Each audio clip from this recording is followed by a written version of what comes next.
വിഴിഞ്ഞം തുറമുഖത്തിൻ്റെ ആകെ ചെലവ് 8,867 കോടി രൂപയാണ്. സംസ്ഥാന സർക്കാരിനും അദാനി വിഴിഞ്ഞം പോർട്ട് പ്രൈവറ്റ് ലിമിറ്റഡിനും കേന്ദ്ര സർക്കാരിനും പങ്കാളിത്തമുള്ള പദ്ധതിയാണ് വിഴിഞ്ഞം.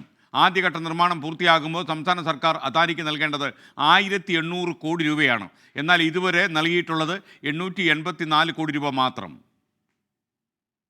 പൊതു സ്വകാര്യ പങ്കാളിത്ത മാതൃകയിൽ നിർമ്മിക്കുന്ന രാജ്യത്തെ ഒരേ ഒരു കണ്ടെയ്നർ ട്രാൻസ്ഷിപ്മെന്റ് പോർട്ടാണ് വിഴിഞ്ഞം. പദ്ധതി ചെലവിൻ്റെ സിംഹഭാഗവും വഹിക്കുന്നത് സംസ്ഥാന സർക്കാർ 61.5%.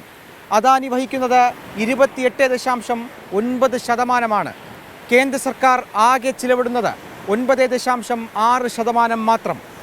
ആദ്യഘട്ട നിർമ്മാണത്തിന് 3 ഗഡുക്കളായാണ് സംസ്ഥാന സർക്കാർ അദാനിക്ക് തുക നൽകേണ്ടത്. രണ്ടാം ഗഡുവിൻ്റെ പകുതി തുക മാത്രമാണ് ഇതുവരെ നൽകിയത്. 915 കോടി രൂപയാണ് കുടിശ്ശിക. കൂടാതെ തുറമുഖത്തെ ബാലരാമപുരം റെയിൽവേ സ്റ്റേഷനുമായി ബന്ധിപ്പിക്കുന്ന റെയിൽ തുരങ്കപാതയ്ക്ക് 1,200 കോടി രൂപയും സർക്കാർ നൽകണം. കേന്ദ്ര സർക്കാർ നൽകേണ്ട 817 കോടിയുടെ വയബിലിറ്റി ഗ്യാപ് ഫണ്ട് വേറെയും. വയബിലിറ്റി ഗ്യാപ് ഫണ്ട് ലഭ്യമാകാൻ ഈ മാസം 27-ന് ത്രികക്ഷി കരാർ ഒപ്പിടുമെങ്കിലും തുക എപ്പോൾ ലഭിക്കുമെന്നറിയില്ല. സർക്കാർ ഗ്യാരണ്ടിയിൽ നബാർഡിൽ നിന്ന് 3,600 കോടി വായ്പ എടുക്കാനാണ് അദാനി ശ്രമിക്കുന്നത്. അഖിൽ ഷാ അൻസാർ, 24, തിരുവനന്തപുരം.